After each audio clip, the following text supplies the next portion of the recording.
Oi, seja super bem-vindo, bem-vinda. Esse aqui é o Portal do Agora e a gente vai falar um pouquinho hoje sobre feridas emocionais. Já gravei um vídeo sobre esse assunto, então se você ainda não viu, eu recomendo que você vá lá ver no canal Portal do Agora, aqui, né, no canal, para você acompanhar melhor essa história que a gente vai desenvolver hoje, tá bem? Se você não quiser ver antes, pode ver depois, não tem problema. Segue aqui comigo. Eu deixei o vídeo aqui na descrição desse vídeo e vou tentar colocar um card por aqui também, tá bom? A gente tem feridas emocionais, todos nós temos, que a gente traz lá da nossa criança, do nosso adolescente, e algumas também que a gente vai acumulando ao longo da vida adulta, baseada em relacionamentos que a gente vai travando desde que a gente encarna nesse planeta. Todos eles têm a função de colaborar com o nosso desenvolvimento. Não precisa ser pela dor? Não precisa ser pela dor, pode ser pelo amor. Mas nem sempre a gente está preparado para lidar com todo o amor da fonte, todos os recursos que estão disponíveis para nós. Então, a gente acaba se entregando ao aprendizado pelo sofrimento. E aí que a gente, em algum momento, precisa entrar nesse processo de autoconhecimento para averiguar quais são essas feridas que a gente carrega, por quê, de onde elas vêm. São múltiplas, né? São várias que nem nossas são, inclusive. Vêm lá dos nossos ancestrais, várias dores que é importante a gente assumir esse compromisso de olhar, porque uma vez visto, tudo se dissolve. E a gente pode, sim, ampliar nosso campo de percepção, ampliar nosso receber dessa terra, dos nossos ancestrais mais benevolentes e por aí vai. O processo é bem profundo, mas eu te convido então para vir comigo, olhar um pouco para isso tudo e tentar assimilar dentro da sua realidade, da sua história e trazer um pouquinho mais de limpeza e leveza, tá bom? Muitas das dificuldades que a gente enfrenta vêm lá das feridas emocionais da nossa criança, que nós carregamos desde a infância. Essas feridas, em geral, são marcas profundas deixadas por experiências de muita dor que a gente vivencia com o nosso pai, com a nossa mãe ou com o cuidador, no momento que a gente não tem repertório para lidar com elas. Hoje, então, eu vou falar sobre essas 5 feridas emocionais, que são injustiça, abandono, traição, humilhação e rejeição. Eu vou explicar então como elas surgem e como elas afetam a nossa vida sem que a gente perceba. São elas que fazem a gente reagir às situações, às falas, às pessoas, às relações. A gente, ao invés de ter uma resposta para aquela situação, a gente age em não conformidade com a realidade. E aí a gente reage. A gente age no impulso, não passa pelo filtro da consciência. Vem na mente e a gente projeta para fora. Então, em geral, sai de uma forma violenta, raivosa ou melancólica, triste, tentando fazer a gente se esconder ou colocando a gente numa posição de autoritarismo. Mas tudo isso são ferramentas do nosso ego para proteger a gente. Por isso que tudo fica mais complexo. Então fica aí que a gente já vai falar sobre todas essas 5 e se conhecer um pouco mais a partir de agora. Espero que contribua. Já deixa então seu like. Se você não é inscrito ainda, se inscreve, ativa o sininho para receber mais vídeos sobre conteúdos como esse. E também, se você está chegando por aqui agora, comenta aqui embaixo para me falar de onde você é, o que você está achando disso tudo que você está acessando agora, e a gente continua conversando depois. A primeira então é a ferida da rejeição. Ela surge quando a criança sente que não é desejada ou aceita, seja por um dos pais ou por alguma figura de importância para ela na infância. Isso pode acontecer por comparações, por críticas constantes e também por ausência emocional de um desses pais ou cuidador. Na vida adulta, essa ferida faz com que a pessoa tenha um medo absurdo de não ser aceita. E aí ela se ela evita se expor ou se relacionar profundamente com alguém. Ela pode ser dificuldade de confiar nas outras pessoas ou até se isolar profundamente, ou até dentro de uma relação. Ela não convive com mais ninguém. Ela se comporta como autossuficiente. O que é louco, porque ela se sente que não é suficiente. Por exemplo, se alguém que cresceu ouvindo que não era bom o bastante, que recebeu críticas constantes sobre tudo que fazia, né? Tudo que a criança derrubava no chão, era um caos, era uma briga entre pai e mãe, não tinha paciência para o tempo de aprendizado da criança. Se ela dobrava uma roupa, estava sempre ruim, ou se ela fazia um desenho, por que não pintou de tal cor ou tal cor? E aí impunha muito no universo dessa criança o que está certo e o que está errado diante do que ela está fazendo, como se ela estivesse fazendo tudo muito errado. Isso acaba criando, na vida adulta, uma tentativa extrema de perfeccionismo. Esse adulto pode desenvolver uma incapacidade de concluir coisas, porque tem muito medo de fracassar. Tem muito medo de fazer errado, ou de receber julgamento, ou de se sentir exposto, exposta. Agora a gente vai falar sobre a ferida 2, que é a do abandono.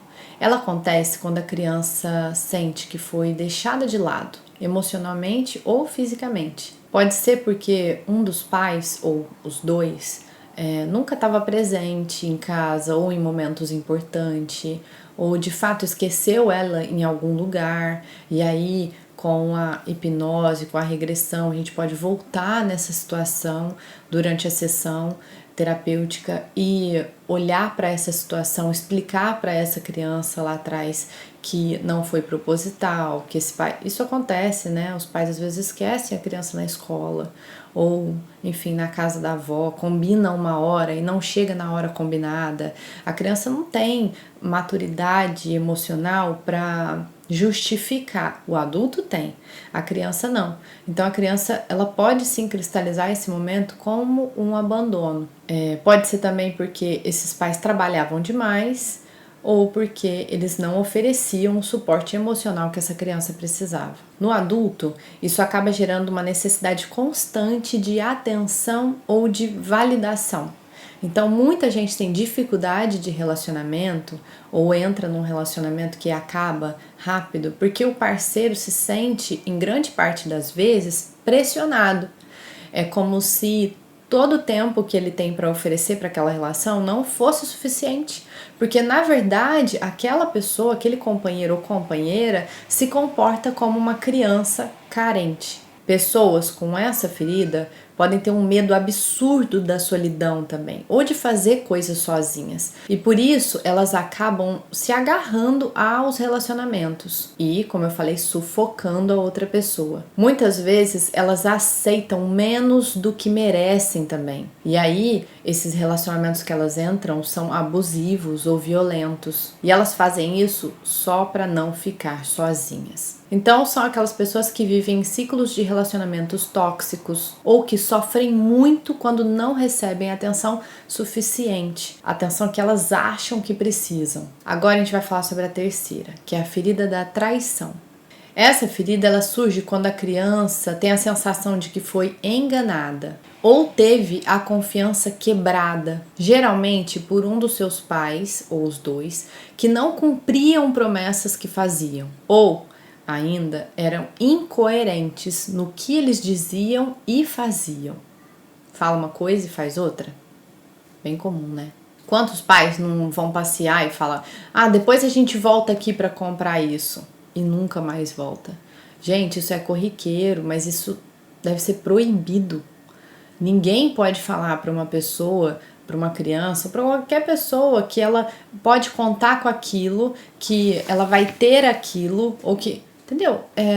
Pura e simplesmente a dificuldade de dizer não e de bancar essa autoridade dentro dessa jornada de educação, instrução e guiança que os pais precisam ter perante a criança, né? A frustrar os filhos faz parte do desenvolvimento desses filhos e faz parte da relação desses pais com esses filhos. A gente inevitavelmente vai frustrar os nossos filhos, vai negar coisas que eles querem que a gente não pode dar naquele momento. Então, a verdade sempre deve prevalecer. Toda vez que você falta com a verdade para o seu filho, você está traindo a confiança dele. A sua dificuldade de não conseguir dizer não, de não conseguir se impor, de não conseguir assumir a liderança que o seu papel exige de você como um educador, como um pai, como uma mãe, vai gerar um problema lá na frente. Na vida adulta, essa criança pode ter muita dificuldade de confiar nas pessoas, de confiar em si mesma, que eu acho ainda pior. Essa sensação de insegurança diante das próprias decisões. São pessoas que não conseguem decidir diante de opções que têm, ou de possibilidades incríveis. A pessoa sempre espera que alguém tome a decisão por ela, porque ela não se sente segura o suficiente para tomar e para bancar a consequência dessa decisão, que é algo que é plenamente exigido de nós durante a nossa vida adulta, não é? Senão você vai sempre terceirizar a sua vida, vai sempre terceirizar seus sonhos, suas escolhas, seu poder. E tem mais, ela pode também sentir a necessidade de estar sempre no controle da própria vida, no controle das situações, no controle da relação. O que também é muito sufocante, né? Para você mesmo, mas também para se relacionar com outra pessoa. Alguém que qualquer coisa que aconteça vai tirar ela do prumo, porque ela perdeu o controle da situação. Então ela perde o controle de si mesma. Então são pessoas que podem ter rompantes de raiva ou de angústia, sabe? Oscilam muito entre picos de êxtase a tristeza profunda, sabe? Essa pessoa pode se tornar ciumenta, desconfiada e ter muito medo de depender emocionalmente de alguém. Então pode ser também alguém que não se relacione com ninguém, que escolha não casar, que escolha não morar com alguém, ou que começa a se envolver minimamente emocionalmente, já vê defeito na outra pessoa, ou impõe uma barreira, tá tudo indo muito bem, e aí ela já, peraí, tá bom demais pra ser verdade, ela desconfia e volta atrás, não se entrega. É bem comum que essa pessoa desenvolva um comportamento controlador, por ter medo de se envolver e de ser enganada novamente. Agora a gente vai falar sobre a quarta ferida emocional, que é a ferida da humilhação. A ferida da humilhação acontece quando a criança se sente envergonhada, ou humilhada, ou vista com desdém diante das suas próprias emoções, ou de alguma atitude que ela teve, por alguém próximo, alguém que em geral ela ame. Ela busca agradar essa pessoa e ser amada, ser vista, mas não é isso que ela encontra, ou em situações pontuais, ou mesmo corriqueiramente. E aí isso pode acontecer por alguns motivos. De novo, ou críticas constantes, ou por comparações exacerbadas, ou exposições ao ridículo. Adulto com essas feridas podem ter tendência a uma baixa autoestima ou aceitar situações que o diminuam, como relacionamentos abusivos ou tóxicos, ou relacionamentos tóxicos no ambiente de trabalho. Em alguns casos, essas pessoas podem desenvolver ainda um comportamento de auto-humilhação. Sabe aquele amigo que você tem que faz piada de si mesmo o tempo todo? Ou que sempre fala palavras duras contra si mesmo, se chama de burro, ou poxa, eu tô sempre errado, eu sou um fracasso, sabe? Profere esse tipo de declaração muito, muito baixa energeticamente para o próprio campo. Isso está completamente ligado à baixa autoestima. Essas piadinhas que essas pessoas fazem é também um mecanismo de defesa, porque ela prefere ela mesma fazer a piada sobre ela do que ouvir da boca de outra pessoa, porque ela não se sente segura. E é bem interessante, porque muitas dessas pessoas passam, às vezes, uma imagem de autossuficiência e segurança, mas lá no fundo tem uma ferida emocional que precisa ser vista. porque isso é um comportamento de autopunição. Agora a gente vai falar da quinta ferida emocional, que é a injustiça. A ferida emocional da injustiça nasce quando a criança cresce em um ambiente muito rígido, onde as suas emoções não são validadas e há uma exigência exagerada de perfeição. Pais muito autoritários que exigem sempre o máximo dessa criança. E agora a gente pode falar bem da lógica desse sistema baseado na competição, no brilhantismo, nas notas altas, né? Porque a escola é um ambiente, a escola tal como é, em sua grande maioria, é um ambiente que só maximiza todas as características desse sistema, né? Que levam as pessoas a um lugar de, não de qualificação, mas de extremo. Muitas das crianças ou dos adolescentes não respeitam nem o limite do próprio corpo. E aí, quando chegam lá na frente na vida adulta, acabam entrando em trabalhos que tornam a rotina maçante, massacrante, e aí terminam em burnout. Para quem não sabe, burnout é uma nomenclatura que se dá para os antigos workaholics, porque foi muito ultravalorizado isso do trabalho ao extremo, produz enquanto eles dormem, o que é uma loucura, né? E aí isso leva a uma estafa mental.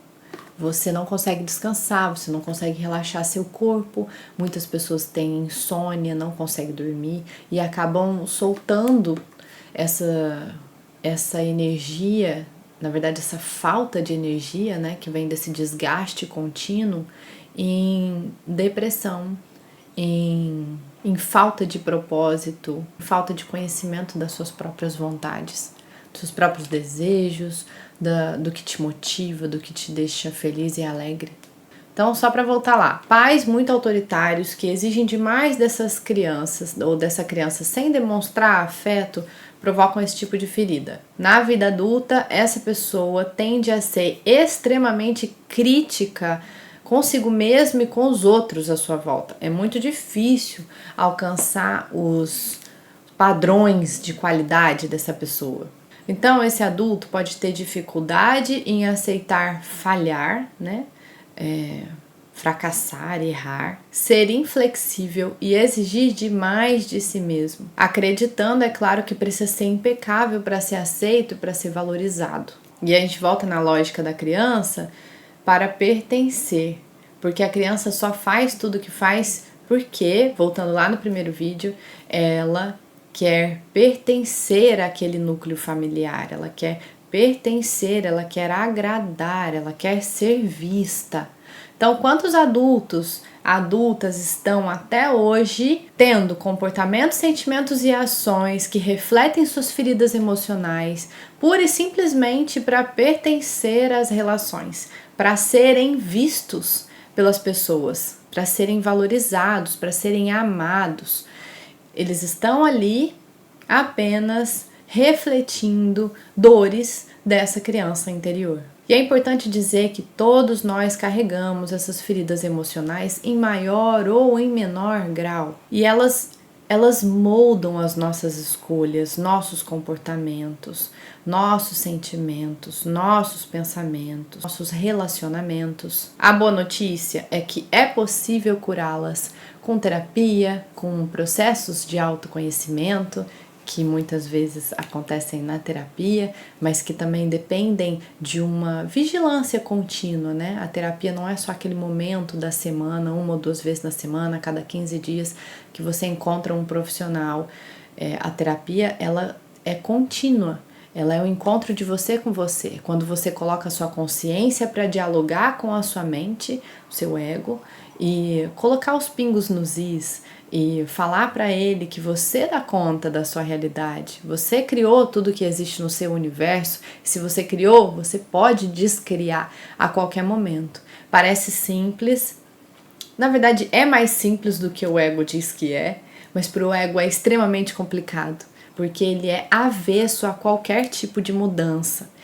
Ele realmente prefere morrer do que mudar. E aí o que eu te digo é: Confie no frescor de cada dia. Confie que a sua consciência pode, a partir do novo, te trazer infinitas possibilidades que a sua mente sequer considerou. Eu falei autoconhecimento, terapia e também faltou falar sobre as reprogramações das suas crenças. Todas essas crenças moldam a sua vida inteira. Então a gente precisa, nesse processo, olhar para elas e tirar os véus que impedem a gente de ser mais, de merecer mais, de receber mais. Quando entendemos as nossas feridas, a gente consegue agir de uma forma mais autônoma, independente, livre, consciente e realmente nos libertar de padrões que a gente repete sem nem perceber.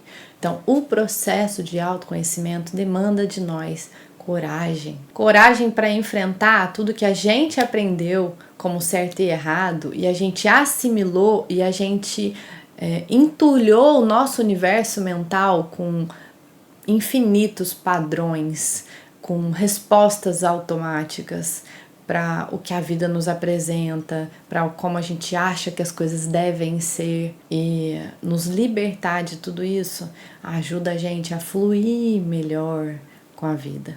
A gente tem várias ferramentas de cura, de cuidado, de atenção para a nossa criança interior, desde meditações guiadas aqui pelo YouTube mesmo, até terapeutas muito sérios que desenvolvem técnicas, movimentos apométricos, limpezas a partir de hipnose, terapias com mandalas, arte terapia.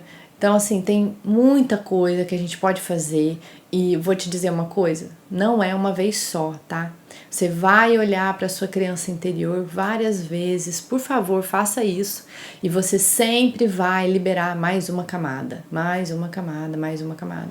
E todos esses trabalhos são importantes para quem está comprometido com o seu processo de autoconhecimento, para quem quer estar mais consciente diante da sua própria vida e das suas relações, para quem quer se desenvolver espiritualmente, emocionalmente, mentalmente, fisicamente, porque todos os corpos estão correlacionados.